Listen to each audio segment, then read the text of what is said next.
Praise the lord. అనుదినం దేవునితో అనే కార్యక్రమం చూస్తున్న మీ అందరికీ మన ప్రభు అయిన రక్షకుడైన యేసుక్రీస్తు ఘనమైన నామంలో వందనాలు. ప్రతి విశ్వాసి తన ఆత్మీయ జీవితంలో చాలా పర్ఫెక్ట్గా ఉంటాడు.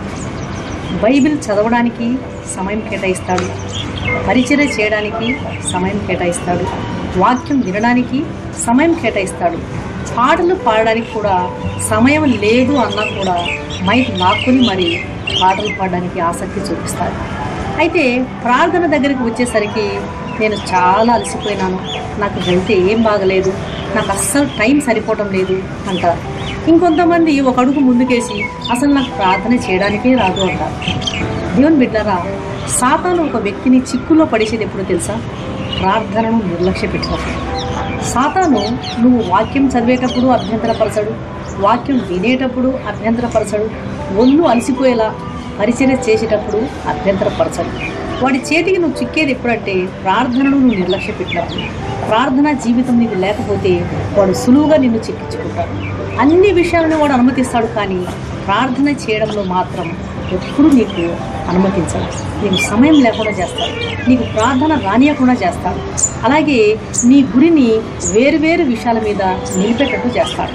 అయితే మనం అనుకుంటూ ఉంటాం, అయ్యో మరి వాక్యము అనేకులకు చెప్పడము దేవుని పనే కదండి, అలాగే పరిచర్య చేయడము, బైబిల్ గ్రంథాన్ని పఠించడము, ఇంకా ఎన్నో విషయాల్లో వాక్య పరిచర్య చేయడము, ఇదంతా దేవుని పనే కదా, ఆత్మల రక్షణే కదా అనుకుంటూ ఉంటాం. అవునండి, అదంతా దేవుని పనే, కానీ వాటన్నిటికంటే కూడా దేవుని సన్నిధిలో ప్రార్థన చేయడం అనేది చాలా విలువైనది. దేవుని సన్నిధిని మనం ఎప్పుడు కూడా నిర్లక్ష్య పెట్టకూడదు.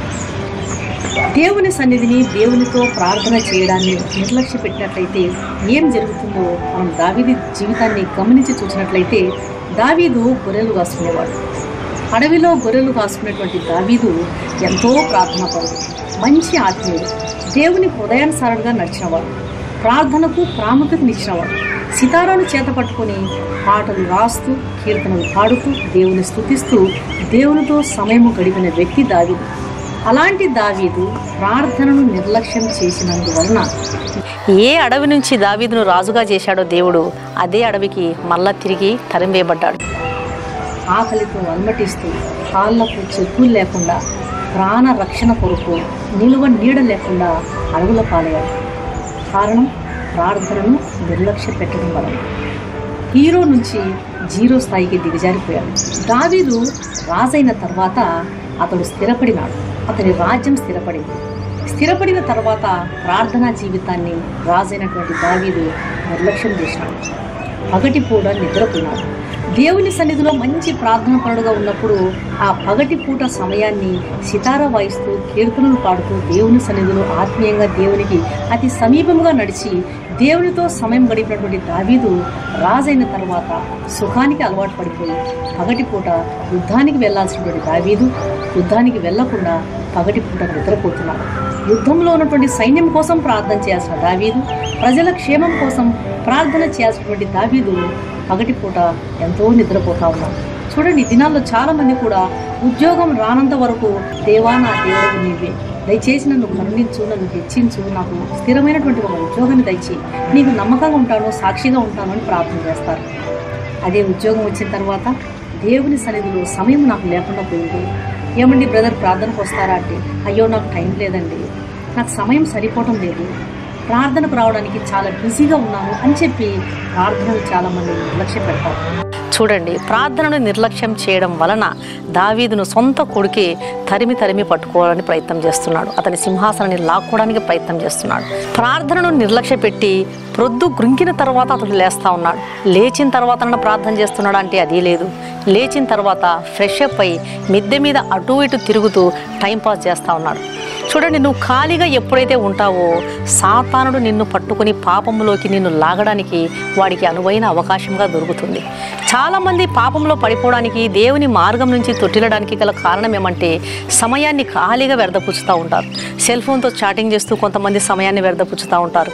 ఇంకొంతమంది సాయంకాలం పూట రోడ్ల మీద తిరుగుతూ రోడ్ సైడ్ రోమియోలాగా సమయాన్ని వ్యర్థపుచ్చుతూ ఉంటారు. ఇంకొంతమంది మిద్దె మీద అటు ఇటు తిరుగుతూ ఖాళీ సమయాన్ని వ్యర్థపుచ్చుతూ ఉంటారు. అటు ఇటు తిరగడం వలన త్వరగా పాపంలో పడిపోవడానికి అవకాశం ఉంది. అందుకొరకే మనం ప్రార్థనను నిర్లక్ష్య పెట్టకూడదండి. సాయంకాల నైవేద్యమును నీ కొరకు నేను సిద్ధపరిచి ఉన్నాను అంటున్నాడు దావీదు. తర్వాత తర్వాత, పశ్చాత్తాపడిన తర్వాత ప్రతి ఉదయము ప్రతి సాయంత్రము దేవునితో మనం ఏకాంతంగా గడపడం వలన మనకు దేవుని ఆలోచనలు మనం పొందుకుంటాం. శోధన నుంచి, సమస్యల నుంచి తప్పించబడడానికి అది మనకు చక్కగా సహాయపడుతుంది. రోజుకు 7 మార్లు దేవుని స్తుతిస్తూ ప్రార్థిస్తూ ఉన్నటువంటి దావీదు ప్రార్థనను నిర్లక్ష్య పెట్టడం వలన ఎంత గొప్ప అపాయంలో పడిపోయినాడండి. ఒక వ్యభిచారిగా, ఒక నరహంతకుడుగా, ఒక చెడ్డ ముద్రను అతడు సంపాదించుకున్నాడు. ఎంతో అవమానాన్ని అతడు దేవునికి తీసుకుని వచ్చాడు. చేయాల్సిన పనులు మనం చేయకపోతే చేయకూడని పనులను సాతానుడు మన చేత చేయిస్తాడు. అందుకొరకే సమయాన్ని సద్వినియోగం చేసుకోవాలి. దేవుని వాక్యం సెలవిస్తుంది. మత్తయి సువార్త 26వ అధ్యాయం 41వ వచనం, మీరు శోధనలో ప్రవేశించకుండునట్లు మెలకువగా ఉండి ప్రార్థన చేయుడి. మనము శోధనలో, పాపంలో ప్రవేశింపకుండా ఉండాలంటే మన సమయాన్ని ఖాళీగా వ్యర్థపుచ్చే వారంగా కాకుండా దేవుని సన్నిధిలో ప్రార్థన చేస్తూ అధిక సమయమును దేవుని సన్నిధిలో గడిపి ఆయన ఆలోచన కొరకు కనిపెట్టుకొని దేవుని చిత్తానుసారంగా నడవడానికి, శోధనను జయించడానికి ప్రభు మనకు సహాయం చేయనుగాక. కళ్ళు మూసుకోండి, ప్రార్థన చేస్తాను. పరిశుద్ధుడైన తండ్రి, ప్రేమగల నాయన, నీకు స్తోత్రం ప్రభువా. ప్రార్థనా జీవితాన్ని నిర్లక్ష్య పెడితే ఎంత నష్టపోతామో వివరించారు. మీ ఆలోచన, మీ తలంపు మేము పొందుకునే స్థలం ఏకాంతంగా మీ సన్నిధిలో మొరపెట్టే సమయమే కదా నాయన. దాన్ని ఎప్పుడు కూడా మేము నిర్లక్ష్యం చేయనివద్దండి తండ్రి. ఆరంభంలో ఆత్మీయంగా ఉన్న దావీదు దిగజారిపోవడానికి కేవలం ఒకే ఒక కారణం, ప్రార్థనను నిర్లక్ష్య పెట్టడం వలన. దయచేసి మమ్మల్ని మంచి ప్రార్థనాత్మతో నింపండి ప్రభువా. ఎంతోమంది సేవకుల కొరకు, రోగుల కొరకు, దేశం కొరకు, అనేకమైన అంశాల కొరకు ఎంతో భారంగా ప్రార్థించాలి. మంచి బలమైన ప్రార్థనాత్మను మాకు మీరు దయచేయండి తండ్రి. సర్వశక్తి గల యేసు నామమున అడిగి వేడుకుంటున్నాను తండ్రి. ఆమేన్.